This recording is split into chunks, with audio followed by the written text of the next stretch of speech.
Hello students, তোমরা সবাই কেমন আছো? আশা করি সবাই ভালো আছো। এনডি টিউটোরিয়ালস এর পক্ষ থেকে তোমাদের সবার সুস্থতা কামনা করছি। আজকের আলোচ্য বিষয়ে যাওয়ার আগে তোমাদের সবাইকে বলছি, বাড়িতে থাকো, সুস্থ থাকো। হয়তো বাড়ির বাইরে বেরোবার কোনো প্রয়োজনীয়তা নেই। যদি কোনো বিশেষ কারণে বেরোতে হয় তাহলে অবশ্যই মাস্ক এবং হ্যান্ড স্যানিটাইজার ব্যবহার করো। এছাড়া সামাজিক দূরত্ব বিধি মেনে পরস্পরের সঙ্গে কথা বলো। এছাড়া আমি সমস্ত ছাত্রছাত্রীদের আমার আলোচ্য বিষয় শুরু হওয়ার আগেই বলে নিচ্ছি, যারা আজকে প্রথম এই চ্যানেলে নতুন এসছো, এছাড়া আগে থেকে যারা আমার এই চ্যানেলে ভিডিও দেখে পড়াশোনা করে আসছো অথচ সাবস্ক্রিপশন করোনি, তাদের সবাইকে বলছি ফটাফট এই চ্যানেলটিকে সাবস্ক্রাইব করো এবং পাশের বেল আইকনটিকে প্রেস করো, যাতে সহজে আমার সমস্ত আপডেটেড ভিডিওগুলোর নোটিফিকেশন তোমরা পেয়ে যাবে এবং সেই নোটিফিকেশন অনুসারে তোমরা তোমাদের মতো সময় করে ভিডিও দেখে আমার সমস্ত বিষয়গুলো সহজেই বোধগম্য করে নিতে পারবে।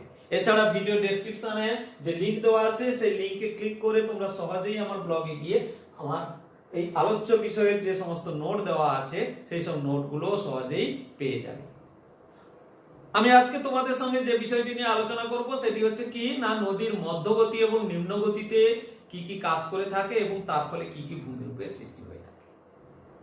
সাধারণভাবে পার্বত্য অঞ্চল থেকে যখন নদী সমভূমি অঞ্চলে পতিত হয় তখন সেই গতিবেগটা আর নদীর বজায় থাকে না, অনেকটাই কমে যায়। যার ফলস্বরূপ কি হয় না, যার ফলস্বরূপে নদী পার্বত্য অঞ্চল থেকে বয়ে নিয়ে আসা সমস্ত ক্ষয়জাত পদার্থগুলো কখনো কখনো বহন করে আর কখনো কখনো বহন করতে না পেরে সঞ্চয় করে। এইভাবে কি হয় না, বহন এবং সঞ্চয় প্রক্রিয়াগুলো নদীর সমভূমি অঞ্চলের বিস্তীর্ণ অংশে সংঘটিত হয়ে থাকে। এর প্রভাবে কি হয় না, নদী খাতের গভীরতা কমে যায়, নদী অনেক প্রশস্ত হয়। কেন নদী উপত্যকা প্রশস্ত হয় না, নদীর জলের গতিবেগ সমভূমি অঞ্চলে কমে যাওয়ার কারণে কঠিন শিলাগুলো নদী সহজে ক্ষয় করতে পারে না, কোমল শিলা দেখেই ধীরে ধীরে ক্ষয় করতে থাকে। যার ফলস্বরূপ কি হয় না, নদী খাত পরপর প্রশস্ত হতে থাকে, নদী খাতের গভীরতা কমে যেতে থাকে। তাহলে নদী বহন এবং সঞ্চয় কার্যে নদী উপত্যকার যে বিশাল পরিবর্তনটা দেখা যায় সেটা হচ্ছে অগভীর নদী খাত এবং প্রশস্ত নদী উপত্যকা। তো এবারে আসি, নদীর বহন কার্য কয়েকটি প্রক্রিয়ার মাধ্যমে হয়ে থাকে। সেই প্রক্রিয়াগুলো কি কি সেই বিষয় নিয়ে আলোচনা করব। নদীর জল যখন প্রবাহিত হয়ে যায় তখন কি হয় না, জলের আঘাতে ঠেলে ঠুলে শিলাখণ্ডগুলো ধীরে ধীরে বয়ে নিয়ে যায়। শিলাখণ্ডগুলো ধীরে ধীরে গড়িয়ে গড়িয়ে প্রবাহিত হয়ে যায়, কারণ জলের গতিবেগ সমভূমি অঞ্চলে অনেকটা কমে গেছে। এইভাবে গড়িয়ে গড়িয়ে শিলাগুলি যখন এক স্থান থেকে অন্যত্র চলে যায় সেটাকে বলা হয় গড়ানে প্রক্রিয়া। এই পদ্ধতিতে একটা বহন হয়ে থাকে।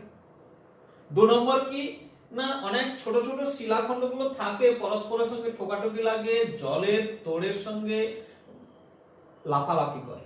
এইভাবে লাফাতে লাফাতে ক্রিকেট বলের মতো লাফিয়ে লাফিয়ে এক জায়গা থেকে অন্য জায়গায় প্রবাহিত হয়ে যায়। সেটাকে আমরা বলছি লম্ফদান প্রক্রিয়া। লম্ফদান প্রক্রিয়ার মাধ্যমেও বহন হয়ে থাকে। আর একটি হচ্ছে কি না, দ্রবণ প্রক্রিয়া। পলিমাটিগুলো সহজেই জলের সঙ্গে দ্রবীভূত হয়ে যায় এবং সেই দ্রবীভূত পদার্থ জলের সহিত এক স্থান থেকে অন্য স্থানে বাহিত হয়ে চলে যায়, এর মাধ্যমেও বহন হয়। তাহলে নদী কি কি পদ্ধতিতে বহন করে থাকে? একটা হচ্ছে গড়ানে প্রক্রিয়া, একটা লম্ফদান প্রক্রিয়া, আর একটা হচ্ছে দ্রবণ প্রক্রিয়া। আর সঞ্চয় কাজ কি না, নদীর যেসব ক্ষয়জাত বা বহনজাত পদার্থগুলো আর বয়ে নিয়ে যেতে পারছে না সেগুলো সেই সব স্থানে ধীরে ধীরে সঞ্চয় করতে থাকছে। এটাকেই বলা হচ্ছে নদীর সঞ্চয়। আর এই সঞ্চয়ের মাধ্যমে কি হয় না, নদীর বিভিন্ন জায়গায় উপত্যকার বিভিন্ন পরিবর্তন ঘটে বা নদীর দুই পার্শ্ববর্তী অববাহিকা অঞ্চলেও ভূমিরূপের বিভিন্ন পরিবর্তন ঘটে থাকে। সেগুলোকেই আমরা বলছি নদীর সঞ্চয় কার্যের ফলে সৃষ্ট ভূমিরূপ। নদী মধ্যগতি এবং নিম্নগতি এই দুটো অংশেই বিভিন্নভাবে সঞ্চয় করে থাকে। আমরা সেই সঞ্চয় কাজের ফলে সৃষ্ট ভূমিরূপগুলি নিয়ে আজকে আলোচনা করব। তো প্রথমেই আমরা আসি, যেসব ভূমিরূপগুলো কোথায় কিভাবে সৃষ্টি হচ্ছে আমরা আলোচনা করে যাব। তবে তোমাদের পরীক্ষায় যদি আসে যে নদীর সঞ্চয় কার্যের ফলে সৃষ্ট ভূমিরূপগুলি বর্ণনা করো, তাহলে তোমরা মিনিমাম 3টে ভূমিরূপ অবশ্যই লিখবে এবং সেই 3টে ভূমিরূপ আমার নোটে দেওয়া আছে, কিভাবে কোন 3টে ভূমিরূপ লিখলে তোমাদের সবচেয়ে ভালো হবে। তো সেটা নোটটা দেখলেই তোমরা বুঝতে পারবে। তো আমরা প্রথমেই আসি, নদীর সঞ্চয় কার্যের ফলে যেসব ভূমিরূপগুলো সৃষ্টি হয় তার প্রথম পয়েন্ট হচ্ছে কি না অ্যালুভিয়াল ফ্যান্স বা পলল বেজনী বা পলিজ পাখা। কি উচ্চ গতি থেকে যেসব ক্ষয়জাত পদার্থগুলো বয়ে আনে সেই সব ক্ষয়জাত পদার্থগুলো ঠিক পর্বতের পাদদেশীয় অঞ্চলে ধীরে ধীরে সঞ্চয় হতে থাকে। পরবর্তীকালে জলপ্রবাহের পরিমাণের উপরে নির্ভর করে এইসব পলিজ পদার্থগুলো বিভিন্ন দিকে বাহিত হয়ে চলে যায়, কিন্তু প্রাথমিকভাবে পর্বতের পাদদেশীয় অঞ্চলে সঞ্চিত হয়ে কি হয় না এরকম তিন কোণা আকৃতির বা হাত পাখার ন্যায় ভূমিরূপের সৃষ্টি করে। এইসব তিন কোণা আকৃতি বা হাত পাখার ন্যায় ভূমিরূপকে বলছি আমরা অ্যালুভিয়াল ফ্যান্স বা পলিজ পাখা বা পলল বেজন।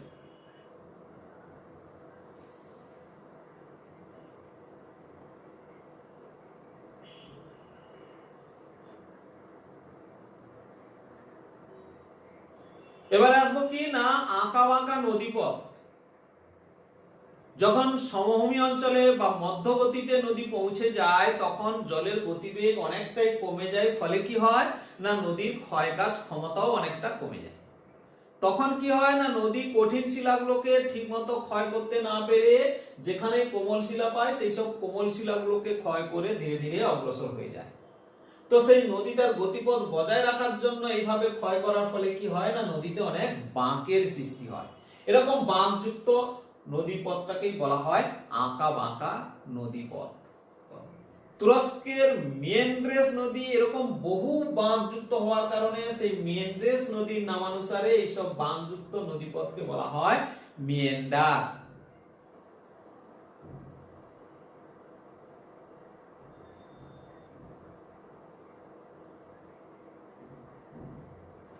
এবারে যে ভূমিরূপটি নিয়ে আলোচনা করব সেটি হচ্ছে অশ্বক্ষুরাকৃতির হ্রদ। কাকে বলে অশ্বক্ষুরাকৃতির হ্রদ না নদী উপত্যকার পার্শ্ববর্তী অববাহিকা অঞ্চলে ঘোড়ার খুরের আকৃতি আবদ্ধ জলাশয়গুলিকে বলা হয় অশ্বক্ষুরাকৃতির হ্রদ। কিভাবে সৃষ্টি হয় না মধ্যগতিতে বা নিম্নগতিতে কি হয় না নদী প্রচুর বাঁকের সৃষ্টি করে। এইসব বাঁকগুলোতে নদীর জল যখন প্রবাহিত হয় তখন দেখো নদীর জল যদি এদিক থেকে প্রবাহিত হয় তাহলে সরাসরি নদীর জল এখানে এসে আঘাত করে এবং ক্ষয় করতে থাকে, কিন্তু এই অংশে ক্ষয় হয় না, এখানে ধীরে ধীরে পলি সঞ্চিত হয়ে চড়ার সৃষ্টি হয়। এইসব পলি সঞ্চিত অংশটিকে আমরা বলি বিন্দুবার। আর এইখানে কি হয় না এটাকে বলা হয় বাঁক গ্রীবা। এই অংশে ধীরে ধীরে ক্ষয় পেতে থাকে এবং অগ্রসর হয়ে যায়। আবার এদিক থেকে এখানে এসেও কি হয় না নদীর জল এখানে আঘাত করে এবং ধীরে ধীরে এদিক থেকে ক্ষয় করে এগিয়ে আসতে থাকে, বা এদিক থেকে যদি প্রবাহিত হয় তাহলেও এখানে আঘাত করে ক্ষয় করতে থাকে এবং এসে এখানে আঘাত করতে থাকে এবং ক্ষয় করতে থাকে। এইভাবে কি হয় না দীর্ঘদিন ধরে ক্ষয় হতে হতে এই অংশটি মিলিত হয়ে যায়। আর মিলিত হয়ে গেলে কি হয় না নদী তখন সোজা পথে প্রবাহিত হয়ে চলে যায়, আর এই বাঁকের অংশটি মূল নদী থেকে বিচ্ছিন্ন হয়ে থেকে যায়। ধীরে ধীরে পলিসঞ্চিত হয়ে স্বাভাবিক বাঁধ গঠিত হয়ে গেলে কি হয় না এটি ধীরে ধীরে মূল নদী থেকে বিচ্ছিন্ন হয়ে যায় এবং আবদ্ধ অবস্থায় জলাশয় রূপে অবস্থান করে। এরূপ আবদ্ধ জলাশয়কে আমরা অশ্বক্ষুরাকৃতি হ্রদ বলে থাকি। কয়েকটা ছবি তোমরা দেখলে বুঝতে পারবে। এই অংশে দেখো পরস্পর প্রায় মিলিত হয়ে আসছে, তারপরে ধীরে ধীরে দেখবে এই নদীটি সোজাসুজি প্রবাহিত হয়ে যাবে, এই অংশটি আলাদাভাবে বিচ্ছিন্ন হয়ে থেকে যাবে, তখন এটি অশ্বক্ষুরাকৃতির হ্রদ রূপে অবস্থান করবে। এখানে দেখো অলরেডি আবদ্ধ জলাশয় গঠন হয়ে গেছে এবং এটি একটি অশ্বক্ষুরাকৃতির হ্রদের সৃষ্টি করেছে। নদী এই অংশে সরাসরি প্রবাহিত হয়ে চলে গেছে। এরপরে আমরা চলে আসব প্লাবন ভূমি। কাকে বলে প্লাবন ভূমি না নদী অববাহিকা অঞ্চলে বন্যা জলের দ্বারা গঠিত বিস্তীর্ণ সমভূমি অঞ্চলকে বলা হয় প্লাবন ভূমি। কেমন ভাবে সৃষ্টি হয় না আমরা প্রথমেই বলেছি মধ্য নিম্ন গতিতে নদীর গতিবেগ খুবই কমে যায়, যার ফলে নদী খাতের গভীরতা কম হয়, প্রশস্ত হয়। বর্ষাকালে যদি জলের পরিমাণ বেড়ে যায় তখন কি হয় না নদীর দুই কূল ছাপিয়ে বন্যার সৃষ্টি করে। এইসব বন্যার জলের সহিত বহু পলিমৃত্তিকা আসে, তোমরা জলের রং দেখলেই বুঝতে পারছো ঘোলাটে হয়ে আছে, পলিমৃত্তিকা আসে। সেই সব পলিমৃত্তিকা গুলো কি হয় না ধীরে ধীরে ওইসব অঞ্চলে থিতিয়ে পড়ে। কিছুদিন পর যখন জল সরে যায় এখান থেকে তখন দেখা যায় একটা নতুন পলিমৃত্তিকা গঠিত সমভূমি সৃষ্টি হয়েছে। বন্যার দ্বারা বাহিত পলিমৃত্তিকা দ্বারাই সমভূমি সৃষ্টি হয়েছে বলেই এই সমভূমিকে বলা হয় প্লাবন সমভূমি। বোঝা গেল? গাঙ্গেয় অববাহিকার দুপাশে এরকম বহু প্লাবন ভূমি দেখা যায়। এবারে চলে আসবো বদ্বীপ, নদীর সঞ্চয় কার্যের ফলে সৃষ্ট সর্বশেষ ভূমি। নদী যখন মোহনার কাছাকাছি একেবারে পৌঁছে যায়, নদী খাত এবং সমুদ্রপৃষ্ঠ দুটোই প্রায় সমান্তলে অবস্থান করে। ফলে কি হয় না, জলের গতিবেগ খুবই কম হয়। আর ওই গতিবেগ খুব কম হওয়ার কারণে কি হয় না, নদী যেসব ক্ষয়জাত পদার্থগুলো ধীরে ধীরে বহন করে আনে, সেই সব বহনজাত পদার্থগুলো আর বইতে পারে না, তখন এই অংশে ধীরে ধীরে সঞ্চয় করতে থাকে। তো ক্রমাগত এইভাবে সঞ্চয়ের ফলে কি হয় না, ধীরে ধীরে নদীর মধ্যবর্তী স্থানে চড়ার মতো বা দ্বীপের মতো জেগে ওঠে ভূমি। নদী তখন তার গতিপথ বজায় রাখার জন্য কি হয় না, এইসব চড়াগুলোর দুপাশ দিয়ে প্রবাহিত হয়ে চলে যায়। এই চড়াগুলোর যে সৃষ্টি হয়েছে, এখানে যেসব মৃত্তিকা বা পলিকণা, বালুকণা বা বিভিন্ন আকৃতির শিলাখণ্ড, নুড়ি, কাঁকর প্রভৃতি আছে, তা সমুদ্রের লবণাক্ত জলের সংস্পর্শে আসার ফলে খুব দ্রুত দৃঢ় সংবদ্ধ হয়ে যায়। ফলে কি হয় না, নদীর মধ্যবর্তী এই চড়াগুলো ধীরে ধীরে আরো উঁচু হয় এবং নদীর মধ্যবর্তী স্থানে বিশাল বিশাল দ্বীপ গঠন করে। এইসব দ্বীপগুলো দেখতে বাংলা মাত্রাহীন বয়ের মতো আকৃতি প্রাপ্ত হয় বলে একে আমরা বদ্বীপ বলি। গঙ্গা ও ব্রহ্মপুত্র নদীর বদ্বীপ হচ্ছে পৃথিবীর সবচেয়ে বৃহত্তম বদ্বীপ সমভূমি অঞ্চল। তাহলে আমরা নদী সঞ্চয় কার্যের ফলে কি কি ভূমিরূপের আলোচনা করলাম। 1 নম্বর পলিজ পাখা বা পলল বেজনী, 2 নম্বর আঁকা বাঁকা নদীপথ বা মেন্ডার, 3 নম্বর অশ্বক্ষুরাকৃতি পথ, 4 নম্বর প্লাবন ভূমি, আর 5 নম্বর বদ্বীপ। পৃথিবীপৃষ্ঠের উপরে বহু নদ নদী রয়েছে, কিন্তু সমস্ত নদীতে বদ্বীপ সৃষ্টি হয়নি। বদ্বীপ সৃষ্টির জন্য কয়েকটি ভৌগোলিক পরিবেশের প্রভাব রয়েছে। সেই সব পরিবেশগুলোর প্রভাবের দ্বারাই বিভিন্ন নদীতে বদ্বীপ সৃষ্টি হয়েছে। আবার সেই সব ভৌগোলিক পরিবেশগুলোর অভাবের কারণে সেসব জায়গায় নদীগুলোতে বদ্বীপ সৃষ্টি হয়নি। আমরা সেই সব ভৌগোলিক পরিবেশগুলো নিয়ে আলোচনা করব, অর্থাৎ বদ্বীপ গঠনের অনুকূল ভৌগোলিক পরিবেশগুলো কি কি। প্রথম পয়েন্ট হচ্ছে উপনদীর সংখ্যা এবং তাতে বহনজাত পলির পরিমাণ। কোন নদীর উপনদীর সংখ্যা যত বেশি হবে, তার ক্ষয়জাত পদার্থের পরিমাণও তত বেশি হবে এবং সেই সব ক্ষয়জাত পদার্থগুলো বহন করে মোহনার কাছে পৌঁছলে তবেই সেখানে সঞ্চিত হবে এবং বদ্বীপ সৃষ্টি হবে। অর্থাৎ পলির পরিমাণ যদি বেশি হয়, তাহলে বদ্বীপ গঠনের একটা অনুকূল পরিবেশ সেখানে বজায় থাকে। 2 নম্বর কি না, সমুদ্রের মহীসোপানের গভীরতা যদি কম হয়। সমুদ্রের মহীসোপান বলতে সমুদ্র উপকূল ভাগ এবং নদীর মোহনার অংশ, এই অংশে যদি সমুদ্রের গভীরতা কম হয়, অর্থাৎ নদী খাত এবং সমুদ্রপৃষ্ঠ দুটোই যদি প্রায় সমান্তলে অবস্থান করে, তাহলে কি হয় না, জলের গতিবেগ অনেক কম হয়। আর এই গতিবেগ কম হওয়ার কারণেই কি হয় না, বহনজাত পদার্থগুলো ধীরে ধীরে ওই অংশে সঞ্চয় ঘটে, অন্যদিকে অপসারিত হয় না, ফলে বদ্বীপ গঠন হয়। সমুদ্রের জলের লবণতা যদি বেশি হয়, তাহলে কি হয় না, সেই লবণাক্ত জলের প্রভাবে মোহনার কাছাকাছি সঞ্চিত পলিরাশি বা নুড়ি, কাঁকর প্রভৃতি খুব সহজেই দৃঢ় সংবদ্ধ হয় এবং দ্বীপ গঠনে সহায়তা করে থাকে। মোহনার নিকট সমুদ্র স্রোতের প্রভাব বা জোয়ার ভাটার প্রভাব যদি কম হয়, তাহলে বহনজাত পদার্থগুলো সহজেই অন্যত্র অপসারিত হতে পারে না, সেখানেই ধীরে ধীরে সঞ্চয় ঘটে এবং বদ্বীপ গড়ে তোলে। তাহলে বদ্বীপ গঠনের অনুকূল পরিবেশগুলো কি কি আলোচনা করলাম। একটা হচ্ছে উপনদীর সংখ্যা যদি বেশি হয়, পলির পরিমাণ যদি বেশি হয়, সমুদ্রপৃষ্ঠ এবং নদীখাত যদি সমান্তরে অবস্থান করে, সমুদ্রের মহীসোপানের গভীরতা যদি কম হয়, সমুদ্র স্রোত এবং জোয়ার ভাটার প্রভাব যদি কম হয়, তাহলে নদী মোহনার কাছে বদ্বীপ গঠন হয়ে থাকে।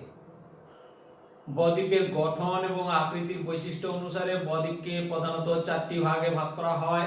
যেমন ধনুকাকৃতি বদ্বীপ, যে সমস্ত অঞ্চলে সমুদ্রের মহীসোপান অংশর গভীরতা কম, সেখানে কি হয় না পলি মৃত্তিকাগুলো ধীরে ধীরে ধীরে ধীরে বিস্তারিত হয় এবং সঞ্চিত হয়ে বদ্বীপ গঠন করে। তখন বদ্বীপগুলোর সামনের ভাগ বা বদ্বীপগুলোর অগ্রভাগ কিছুটা ধনুকের মতো আকৃতি প্রাপ্ত হয় বলে এইসব বদ্বীপগুলোকে বলা হয় ধনুকাকৃতি বদ্বীপ। যেমন নীল নদের বদ্বীপ, যেমন গঙ্গা নদীর বদ্বীপ, এগুলো হচ্ছে ধনুকাকৃতি বদ্বীপের উদাহরণ। দেখো নীল নদের বদ্বীপ এরকম ভাবে ধনুকের মতো বাঁকা হয়েছে। আবার নীল নদের একটি ডায়াগ্রাম দেখাচ্ছি। এই যে দেখো নীল নদের বদ্বীপ, নীল নদের বদ্বীপ ধনুকাকৃতি বদ্বীপের একটি উদাহরণ। এরপরে চলে আসবো কি না পাখির পায়ের মতো আকৃতি যুক্ত বদ্বীপ। বদ্বীপ গঠনের প্রক্রিয়া চলাকালীন সমুদ্র স্রোতের প্রভাব বা জোয়ার ভাটার প্রভাব প্রভৃতির প্রভাবে কি হয় না অনেক সময় বদ্বীপের বিভিন্ন অংশ ক্ষয়প্রাপ্ত হয়, আবার বিভিন্ন অংশে বদ্বীপ গঠন হয়ে থাকে। এইভাবে বদ্বীপ গঠন বিভিন্ন সময় চলার সময় বদ্বীপের আকৃতি কিছুটা পাখির পায়ের মতো হয়ে থাকে, যার জন্য একে পাখির পায়ের মতো বদ্বীপ বলা হয়। যেমন মিসিসিপি মিসৌরি বদ্বীপ, মিসিসিপি মিসৌরি নদীর বদ্বীপ দেখো এরকম ভাবে পাখির পায়ের আঙ্গুলের মতো বিভিন্ন দিকে বিস্তৃত হয়েছে, যার জন্য পাখির পায়ের মতো আকৃতিযুক্ত বদ্বীপ বলা হয় বা বার্ডস ফুট ডেল্টা বলা হয়। এরপরে আসবো কি না কাসকেড বা তীক্ষ্ণাগ্র বদ্বীপ। বদ্বীপ গঠনের পরে সমুদ্রের স্রোতের প্রভাব বা জোয়ার ভাটার প্রভাবে কি হয় না বদ্বীপের বিভিন্ন অংশের পলি অন্যত্র অপসারিত হয়ে গেলে বদ্বীপের অগ্রভাগটি তীক্ষ্ণ হয়ে সমুদ্রের দিকে বিস্তৃত হয়ে থাকে। দেখতে কিছুটা সুচালো হয় বা করাতে দাঁতের মতো হয় বলে একে তীক্ষ্ণাগ্র বদ্বীপ বা কাসপেট বলা হয়ে থাকে। ইতালির টাইবার নদীর বদ্বীপ এরকম একটি কাসপেটের উদাহরণ। আর একটি বদ্বীপ হচ্ছে খাঁড়িয়া বদ্বীপ। নদী মোহনার কাছে পৌঁছে গেলে সমুদ্রের জোয়ার ভাটার প্রভাবে বহু খাঁড়ি সৃষ্টি হয়। সেই খাঁড়ির মধ্যে আবার ছোট ছোট যেসব দ্বীপগুলো সৃষ্টি হয় সেইগুলোকে বলা হয় খাঁড়িয়া বদ্বীপ। সুন্দরবনের মধ্যে এরকম বহু খাঁড়িয়া বদ্বীপ আমরা দেখতে পাই। তাহলে বদ্বীপ চার রকমের: ধনুকাকৃতি বদ্বীপ, পাখির পায়ের আকৃতি বদ্বীপ, তীক্ষ্ণাগ্র বদ্বীপ এবং খাঁড়িয়া বদ্বীপ। আজ এই পর্যন্তই। ধন্যবাদ। তোমরা সবাই সুস্থ থাকো, ভালো থাকো।